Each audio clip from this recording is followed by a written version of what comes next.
Hello friends, I am Mudassir Hamid. Welcome to Radiance biology classes. आज के video में हम बात करेंगे ह्यूमन हार्ट के बारे में। ह्यूमन हार्ट के स्ट्रक्चर के बारे में हम बात करेंगे and in upcoming videos will discuss about the process of circulation of the blood through this heart, some congenital heart diseases and many more things, right? So let's start with the structure of the human heart. आपको मैं बता दूं कि human heart जो है it is mesodermal in origin, मतलब it will arise from the mesoderm of the embryo, right?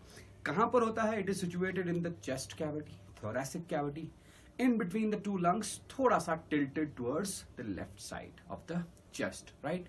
इसका size कितना होता है? Size usually the size is of the size of the person's fist. इंसान की बंद मुट्ठी का जो जितना साइज होता है उसका साइज भी, हार्ट का साइज भी उतना ही होता है, right? This human heart is protected by a double layered membrane. Outside इसके एक डबल लेयर्ड मेम्ब्रेन होता है, डबल लेयर्ड कवरिंग होती है। This double layered covering is known as pericardium.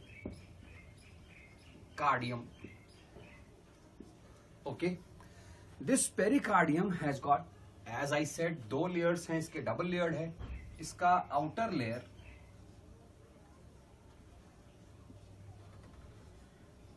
इसके outer layer को हम fibrous layer बोलते हैं because it is composed of fibrous connective tissue. Okay, so outer fibrous connective tissue layer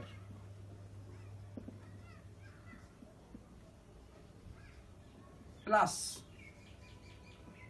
इसमें और एक लेयर होती है, मतलब outer layer is further composed of two coverings, fibrous covering, fibrous connective tissue layer, and इसके अंदर होता है a layer of squamous epithelium, right? This outer layer is known as parietal pericardium.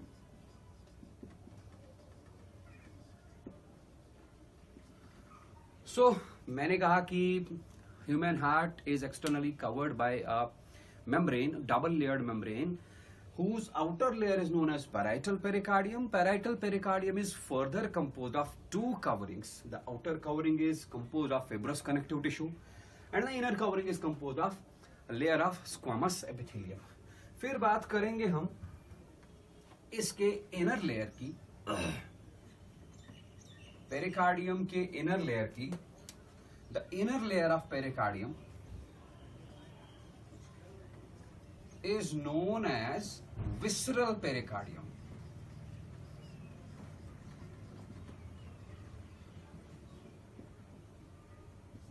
Okay, and this visceral pericardium is composed of squamous epithelial cells, right?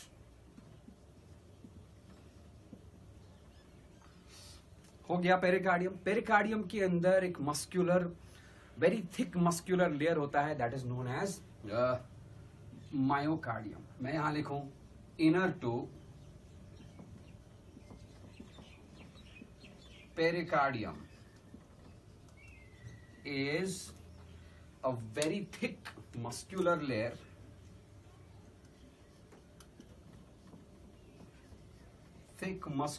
part. This thick muscular layer is known as myocardium.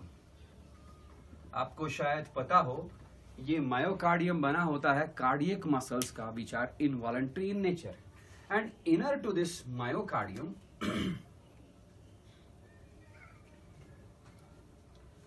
inner to myocardium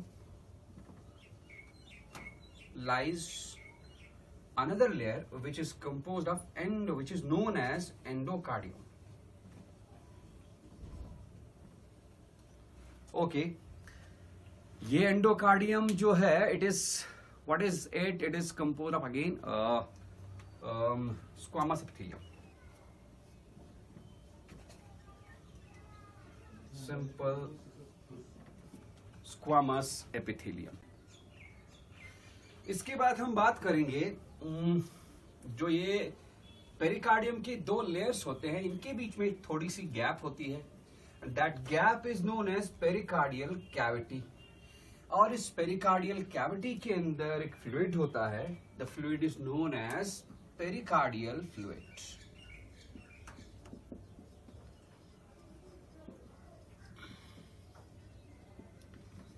ये pericardial fluid कुछ important काम करता है। क्या क्या काम करेगा? सबसे पहला काम, it prevents the heart from external jerks. दूसरा काम, ये दो पेरिकार्डियल लेयर्स को, माने बाहर वाले आप फाइब्रस लेयर यानी कि बाहर वाले प्रोटेक्टिव लेयर, बाहर वाले pericardial layer, parietal pericardial layer और विसरल पेरिकार्डियल लेयर को आपस में कोलैप्स नहीं होने देता, right? It prevents collapsing of pericardial layers.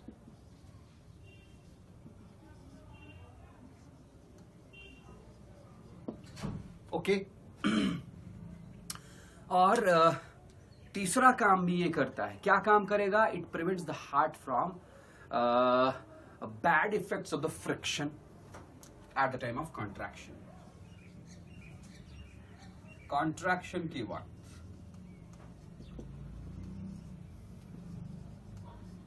at the time of contraction it prevents the heart from bad effects of friction.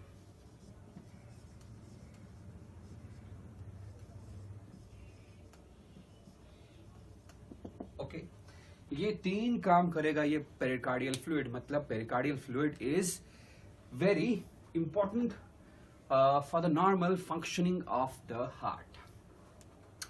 Let us discuss about the internal structure of this heart. आप देख सकते हैं मैंने यहां पर एक बड़ा सा नीट एंड क्लीन डायग्राम बनाया हुआ है। इसी डायग्राम को हम एक्सप्लेन करेंगे in order to explain the structure of the human heart, right?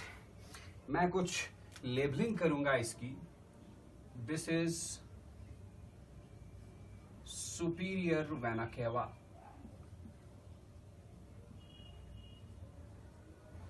This one is inferior vena cava।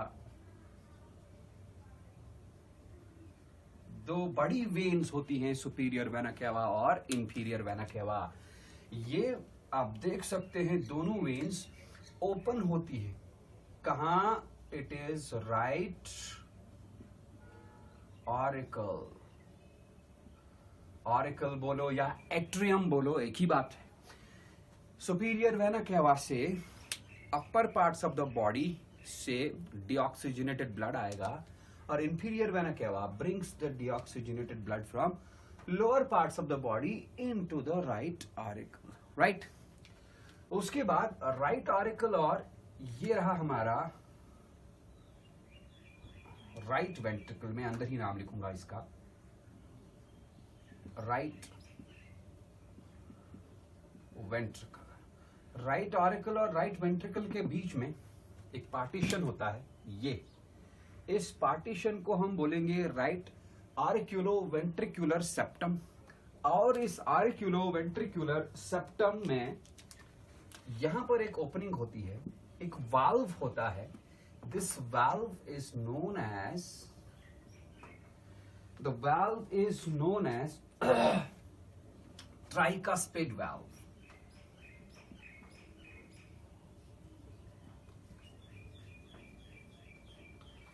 ये ट्राइकास्पिड वाल्व क्या काम करता है? ये राइट ऑरिकल से राइट वेंट्रिकल की तरफ ब्लड फ्लो कराता है in a regulated manner. Okay, then right ventricle में आप देख सकते हैं, या ये वाला रहा left ventricle.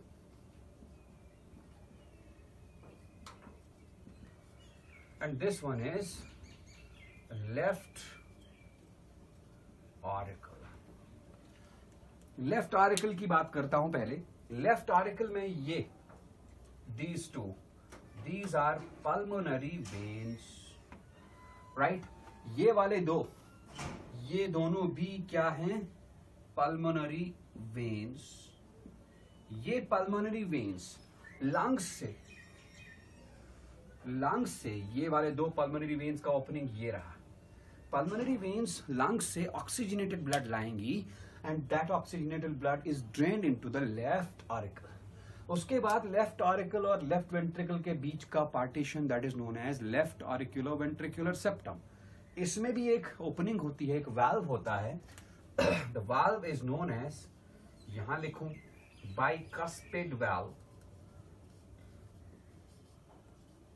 This bicuspid valve is also known as mitral valve. ये लेफ्ट ऑरिकल से लेफ्ट वेंट्रिकल की तरफ ऑक्सीजनेटेड ब्लड फ्लो कराता है इन अ रेगुलेटेड मैनर। तो ऑरिकल्स की बात हो गई। अब देखते हैं वेंट्रिकल्स। वेंट्रिकल्स का जो इनर मस्कुलर वॉल है, आप देख सकते हैं डायग्राम में, inner muscular wall, it is drawn into a number of muscular folds. ये जो मैं ब्लैक से दिखा रहा हूं, इनर मस्कुलर वॉल अंदर की तरफ बहुत सारे न्यूमरस मस्कुलर फोल्ड्स बनाता है। इन मस्कुलर फोल्ड्स को हम बोलते हैं कॉलमनी कार्नी। मैं लिखूंगा यहां कॉलमनी कार्नी। कॉलमनी कार्नी के एंड्स पे जो मैंने ब्लू से दिखाया है, the ends of columnae carneae are known as papillary muscles.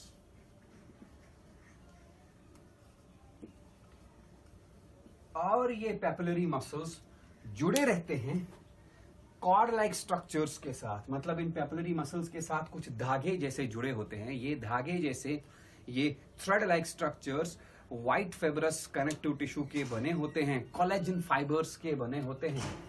These thread like structures जो कि एक साइड से पैपिलरी मसल्स के साथ जुड़े हैं और दूसरे साइड से वाल्व के साथ, यहां पर ट्राइकस्ट वाल्व के साथ और यहां पर बाइकस्ट वाल्व के साथ जुड़े हैं। These white fibrous, these collagen fibrous threads are known as chordae tendineae. ये काम क्या करती हैं ये कॉर्डी टेंडाइनी? जब वेंट्रिकल्स कॉन्ट्रैक्ट होंगे तो इन वाल्व्स पे, ट्राइकस्ट वाल्व और बाइकस्ट वाल्व पे प्रेशर पड़ सकता है, ये रप्चर हो सकते हैं। These chordae tendini give an extra support to these bicust and tricust valve at the time of contraction of the ventricles. Okay. Right ventricle से अराइज होती है एक बड़ी सी आर्टरी, इसको हम पल्मोनरी आर्क बोलते हैं। बाहर आते आते ये डिवाइड होती है दो ब्रांचेस में, the right pulmonary artery and left pulmonary artery. ये दोनों आर्टरीज लंग्स को ब्लड सप्लाई करती है। कौन सा ब्लड? हमने पिछले लेक्चर में आपको बताया है कि right part of the heart contains deoxygenated blood. तो जाहिर सी बात है ये पल्मोनरी आर्क, पल्मोनरी आर्टरीज दोनों लंग्स को डीऑक्सीजनेटेड ब्लड सप्लाई करेंगी। नहीं तो नॉर्मल केस में हम क्या बोलते हैं कि arteries carry oxygenated blood while as veins carry deoxygenated blood. But यहां पर ये एक्सेप्शनल केस है, सारे आर्टरीज ऑक्सीजनेटेड ब्लड कैरी करेंगे but pulmonary arteries carry deoxygenated blood to the lungs. Lungs में उस ब्लड का ऑक्सीजनेशन हो गया और ऑक्सीजनेटेड ब्लड वापस आया थ्रू पल्मोनरी वेन्स। बाकी वेन्स कैरी करती है deoxygenated blood, but pulmonary veins 4 हैं, 2 राइट लंग से, लेफ्ट लंग से आते हैं, 2 राइट लंग से आते हैं। These pulmonary veins drain the oxygenated blood into the left auricle. Okay. Similarly, left ventricle से एक बड़ी सी artery arise होती है, which is known as the great aorta. और इस aorta से बहुत सारे branches निकलते हैं, like renal artery, mesenteric artery, gastric artery वगैरह वगैरह। वो arteries body के different organs को arterial blood यानी कि ऑक्सीजनेटेड ब्लड सप्लाई करती है। One more point to be noted here is, दो ऑरिकल्स के बीच का जो ये सेप्टम है इसको हम बोलते हैं inter auricular septum, like this one. इस इंटर ऑरिक्यूलर सेप्टम में एक जगह पर ओपनिंग होती है कुछ इस तरह। This opening is known as coronary sinus।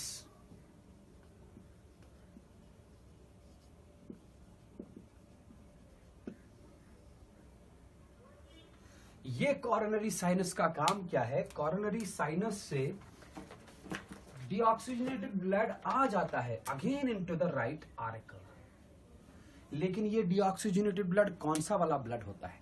Heart अंदर से हॉलो होता है, ये ब्लड को पंप करता है टू द बॉडी पार्ट्स। लेकिन हार्ट में भी ब्लड सप्लाई चाहिए, हार्ट के टिश्यू में ब्लड आना चाहिए, बिकॉज जब तक हार्ट में ब्लड नहीं आएगा, तो ऑक्सीजनेटेड ब्लड नहीं आएगा हार्ट टिश्यू में, तो हार्ट मसल में, तो ऑक्सीजन नहीं आएगा। ऑक्सीजन हार्ट को चाहिए ही चाहिए एनर्जी के लिए, because oxygen is needed for the break down of food during the process of respiration. तो ऑक्सीजनेटेड ब्लड हार्ट टिश्यू में आ गया, उसके साथ ऑक्सीजन आया, ऑक्सीजन को हार्ट टिश्यू ने यूज किया टू रिलीज एनर्जी, वो एनर्जी यूज करता है हार्ट टू फंक्शन। ठीक, फिर हार्ट टिश्यू से डीऑक्सीजनेटेड ब्लड जनरेट होता है, वही डीऑक्सीजनेटेड ब्लड कॉरोनरी साइनस के थ्रू राइट आर्टिकल में ड्रेन होता है। मतलब कहने का यह है कि coronary sinus drains deoxygenated blood from heart tissue to the right auricle। Okay, और 2-3 पॉइंट्स में बताना चाहूंगा। ये जो हमने सुपीरियर वेना केवा बताया, सुपीरियर वेना केवा और इंफीरियर वेना केवा। First let us talk about this inferior vena केवा। इंफीरियर वेना केवा की ओपनिंग के पास भी एक वाल्व लगा होता है, सुपीरियर वेना केवा की ओपनिंग के पास भी एक वाल्व लगा रहता है, right. The opening of the inferior vena cava is guarded by a valve, that valve is known as, मैं रेड से लिखूंगा या, the valve is known as thebesian valve. बहुत इंपॉर्टेंट पॉइंट है ये। Thebesian valve is the valve which is present in the opening of inferior vena cava, right? लेकिन जब बच्चा एम्ब्रियोनिक लाइफ में होता है, तब ये वाल्व क्या करता है? ये directly arterial blood, sorry right article blood, ये जो ब्लड इंफीरियर वेना केवा से आया, which is whose opening is guarded by thebesian valve, यहां पर आया राइट आर्टिकल में। राइट आर्टिकल से एम्ब्रियोनिक लाइफ में जो हार्ट होता है, वो ब्लड लेफ्ट आर्टिकल में डायरेक्ट जाता है। यहां पर एक छोटा सा पोर होता है, the pore in the embryonic life is known as foramen ovale. लेकिन जब एम्ब्रियो फीटस बन के बाहर आ जाता है, तो वो पोर बंद रहता है, बंद हो जाता है, and that closed pore is then known as fossa ovalis. 2 चीजें मैंने कही, एक फोरामेन ओवेल और दूसरा फोसा ओवेलिस। फोरामेन ओवेल क्या होता है? ये यहां आर्क्यूलर इंटर आर्क्यूलर सेप्टम में एक बहुत ही छोटा सा पोर होता है। इस पोर के थ्रू राइट आर्टिकल वाला डीऑक्सीजनेटेड ब्लड डायरेक्टली पास होता है into the left article, right. लेकिन ये फोरामेन ओवेल होता है only in embryo heart, right? As soon as the fetus comes out at the time of birth, just before birth, ये foramen ovale, ये opening बंद होती है and is then present in the heart of the newborn baby, then present in the heart of the newborn baby, heart of the individual in the form of a depression. That depression is known as fossa ovalis. आप ये कह सकते हैं कि fossa ovalis is ये निशान होता है, रह जाता है इंटर आर्टिकुलर सेप्टम में। कब? जब ये फोरामेन ओवेल बंद होता है after the birth. There is one more valve, sorry, इस वाल्व का मैंने नाम क्या लिखा? थेबेसियन वाल्व। नो, मैंने यहां पर गलत लिखा, आप इस वाल्व का नाम चेंज करके लिखें यूस्टेचियन वाल्व, राइट। तो इंफीरियर वेना केवा का ओपनिंग जो है, it is guarded by eustachian valve. Eustachian valve controlled manner में राइट आरिकल में इंफीरियर वेना कैवा वाला ब्लड ड्रेन करता है। दूसरा मैंने कहा यहाँ पर ये इंटर आरिकुलर सेप्टम में एम्ब्रायोनिक हार्ट में एक पोर होता है, उस पोर का नाम है फोरामेन ओवेल। ये एम्ब्रायोनिक हार्ट में होता है, ये फोरामेन ओवेल डीऑक्सीजनेटेड ब्लड को सीधा ट्रांसपोर्ट कर सकता है इनटू द लेफ्ट आरिकल। लेकिन जब इंसान पैदा होता है तो जस्ट बिफोर बर्थ ये बंद होता है and remains there in the form of a depression known as fossa ovalis. Eustachian valve मैंने बताया, there is one more valve, that valve is known as thebesian valve. यहां लिखूं मैं,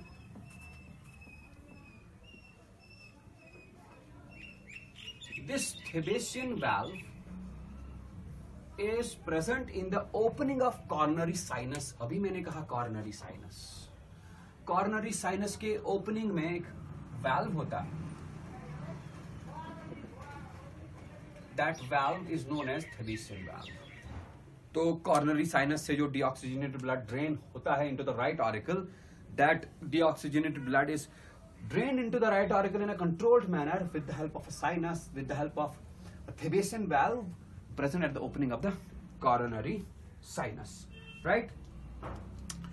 इसके बाद हम बात करेंगे इस हार्ट के थ्रू ब्लड सर्कुलेशन कैसा होता है और हार्ट बीट जनरेट कैसे होती है, हार्ट बीट कितने ड्यूरेशन की होती है और उस ड्यूरेशन में हार्ट में क्या क्या चीजें होती है। We will discuss these things in our upcoming lectures. Thank you.